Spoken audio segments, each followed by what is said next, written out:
ক্ষমতায় কেউ স্থায়ী হয় না, হোক না সে রেহেনা কিবা হাসিনা, সে আরটা চিরকাল থাকে না।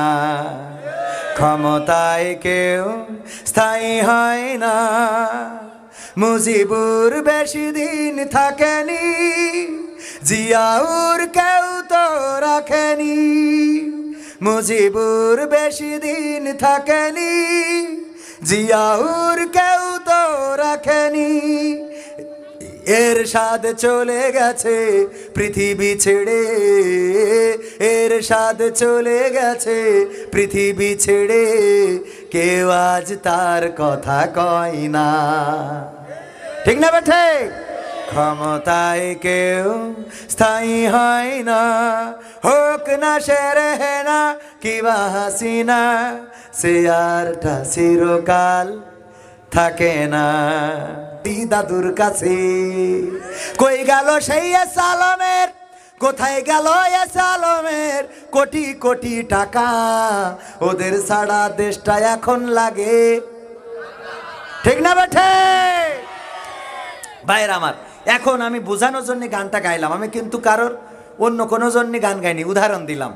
এই গান গাইছি এখন কোনো কারণে যদি এই ব্যারিস্টার সুমন, আরাফাত, মুরগি কবির, জাফর শাহ, তারপরে আপনার এই যে ব্যারিস্টার সুমন, তারপরে শামীম ওসমান, আলহাজ ওবায়দুল কাকা, এরা যদি ফিরে আসে আর আমার যদি বলে যে গান গাইছিলে কাঠি খুলবো, কথা কয় না। আর আমি যদি বলি যে না গাই নাই, তখন কি বলবে? ইকরা কিতাবাকা কাফা বিনাফসিকা ইয়াউমা আলাইকা, যে তুমি পড়ো তোমার কিতাব, এতে দেখো লেখা আছে কি নেই। তারপরে তোমার রিমান্ড কতদিন হবে সেটা আমরা ঠিক করব। ঠিক না বে ঠিক? বোঝা গেছে তো কথা? এখন এই কথাগুলো কেন বললাম? পরকালের ময়দান, হাসরের ময়দান, আল্লাহ যেদিন দাঁড় করাবেন ও আমার খুলনাবাসী, ওই দিন আমার আপনার হাতে আল্লাহ কিতাব ধরাই দেবেন আর বলবেন, বান্দা আগে জিজ্ঞাসা করবেন, বলো আমার বান্দা তুমি কেমন ছিলে? তুমি দুনিয়ার পরে নামাজি ছিলে কিনা, রোজাদার ছিলে কিনা, আল্লাহওয়ালা ছিলে কিনা, তুমি দান সাদাকা করেছো কিনা, তুমি রোজা রেখেছো কিনা, সব যখন জিজ্ঞাসা করবে আমরা বলবো, আল্লাহ গো দুনিয়ার পরে আমি মসজিদের সামনের কাতারে বসতাম, আমি এত টাকা দান করেছি, দান করার কারণে 0 পয়েন্টে ভিক্ষে করে খাতাম। কথা যখন নগদ, এরম আছে না কিছু লোক বলার মতো, আল্লাহ আমি এত দান, এটা বলবে কেন তার প্রমাণও দিচ্ছি। সূরা ইয়াসিনে আল্লাহ বললেন, যখন আমার বান্দাদের জিজ্ঞাসা করব তোমরা কেমন ছিলে, ওরা তখন বলবে আমরা আল্লাহওয়ালা ছিলাম, রোজাদার ছিলাম, জামাত ইসলাম ছিলাম, আমরা ইসলামী আন্দোলন, তাবলিগ, জামাত, হেফাজতে ইসলাম করেছি, আমরা আমলিগ করি নাই, বিএনপি করি নাই, জাসদ করি নাই, বাসদ করি নাই, আল্লাহ তোমার দলে ছিলাম, কোরআন পড়তাম, রোজা রাখতাম, সব বলবে। আল্লাহ বলবে ঠিক আছে গো, তাইলে তোমার মুখে আমি আঠা লাগাই দিলাম।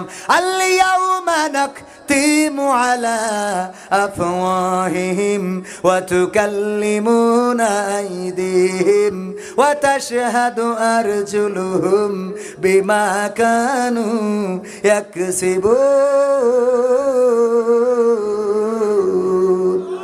আমার আল্লাহ বলছেন ওই দিন আমি মানুষের মুখে আঠা লাগিয়ে দেব, কবির মুখটা বন্ধ করে দেব, আব্দুল সামাদের মুখটা বন্ধ করে দেব, সামনে থাকা শ্রোতাদের মুখটা বন্ধ করে দেব, শাহিন তালুকদারের মুখটা বন্ধ করে দেব।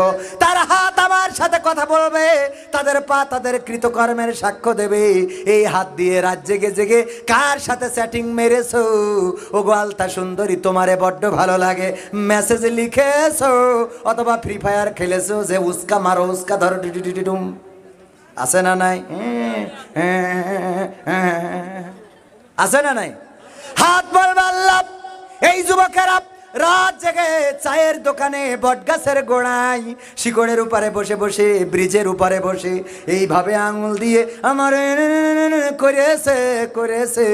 চোখ বলবে কথা সত্য, কারণ এই চোখ দিয়ে আমি দেখেছি। কান বলবে কথা সত্য, আমি কান দিয়ে ঢিসুম ঢিসুম আওয়াজ শুনতে পাতাম।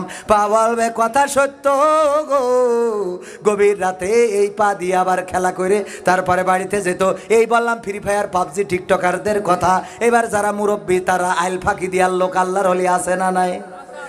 মসজিদে এসে বলে কাতারটা সোজা করো, হ্যাঁ নাই নামাজ হবে না, আর মাঠে যে আইলটা ব্যাখ্যা করে তারা হলে ধান ভালো হবে না। কথা কয় না? আছে না নাই? আইল ব্যাখ্যা করে, একটা ধানের গাছ আইলের এমন জায়গায় লাগাই দেয় যে ওই ধানের গাছের ওসিলায় যেন আইল কাটতে পারে। বুদ্ধি কত বড় শয়তান! গাছ লাগাবে এমন সীমা নাই যে মাপার পরে গাছ দেখা যাবে যে আর্ধেক ওকের পাশে চলে গেছে। এরকম আছে না নাই? বেড়া দেবে, তুই বেড়া দিবি, তোর জায়গায় দেবো, বেড়া দেবে তো ওই পাশে পাঁচিল দেবে। এরকম শহরে আছে না? পাঁচিল দেবে, তাও চিন্তা করে যে আমার পাঁচিলটাও যদি ওর মধ্যে কোনোভাবে ফেলাই দিতে পারি তাহলে তো কিছু জায়গা পাইছি গেল। আরে বাবা, জায়গা কবরে নিয়ে যায়? কবরে যাবে? ওগো আমার ভাইরা, যেই ব্যক্তি ডাল কেটেছে, যেই ব্যক্তিটা চুরি করেছে, চুরি শুধু গরু চুরি না, কলা চুরি না, কচু চুরি না, আমার সরকার ত্রাণ দিল, চাউল দিল, ডাউল দিল, আর সেইগুলো খাটের নিচেই রেখে দিল রে। তখন এই হাত বলবে আল্লাহ, এই হাত দিয়ে সয়াবিন তেলের বোতলগুলো খাটের নিচেই ঢুকাইছি। এই হাত যখন বলে দেবে, চোখ বলবে কথা সত্য, কারণ আমি চোখ দেখেছি। এই চোখ দিয়ে দেখে দেখে সয়াবিন তেল, এটা তো বললাম সয়াবিন তেল, আরো বড় বড় নোট আছে না নাই? সুইস ব্যাংকে টাকা ঢোকানোর আল্লাহর ওলি আছে না নাই? সুইস ব্যাংকে টাকা, বিদেশে বাড়ি, আমেরিকায় ফ্ল্যাট, লন্ডনে গাড়ি, মেয়ে পড়ে অস্ট্রেলিয়ায়, ছেলে পড়ে রাশিয়ায়, চিকিৎসা হতে যায় সিঙ্গাপুরে, আর বেড়াইতে যায় পিকনিক করার জন্য থাইল্যান্ডে। আর আমাদের রোজার মাস আসলি বলে আপনারা বড়ই দিয়ে ইফতারি করবেন। ঠিক না বেঠে? আমাদের বলে বড়ই খাও, সত্যি বলছি তো, হ্যাঁ আমাদের বলে বড়ই খাও, বড়ই দিয়ে ইফতারি করো, আর কুমড়ো দিয়ে বেগুনি বানাও, আর কাঁঠাল দিয়ে বার্গার রান্ধো। আরে খুদা, কো সহ্য না করি পারা যায় না। হ্যাঁ, কাঁঠাল দিয়ে বার্গার আর কুমড়া দিয়ে বেগুনি। কুমড়া দিয়ে কুমড়ানি হবে, কি হবে? কুমড়ানি। কুমড়া দিয়ে বেগুনি হয় কি? তারপরে আরো কি করো, কাঁচা মরিচ গুলো শুকাই নিয়ে ফ্রিজে রেখে দাও। ওই মরিচ গুলো আবার যখন বর্ষাকালে মরিচ গাছ মারা যাবে, তখন ওই শুকনো কাঁচা মরিচ গুলো শুকাইয়ে রাখলি, ওইটা নাকি পানিতে দিলে আবার জ্যান্ত হয়ে দৌড় দেয়। কত বড় বুদ্ধিমান! এরপরে মাছ, মাছের কাটা পানিতে ভিজাইয়ে রাখো, নরম হয়ে যাবে, তারপরে খাও। কে আমরা বিড়াল? এই সত্যি বলছি না মিথ্যা বলছি? এইগুলো ছিল না, ছিল না, কত রকম আমরা ডেলিভারি পাইছি।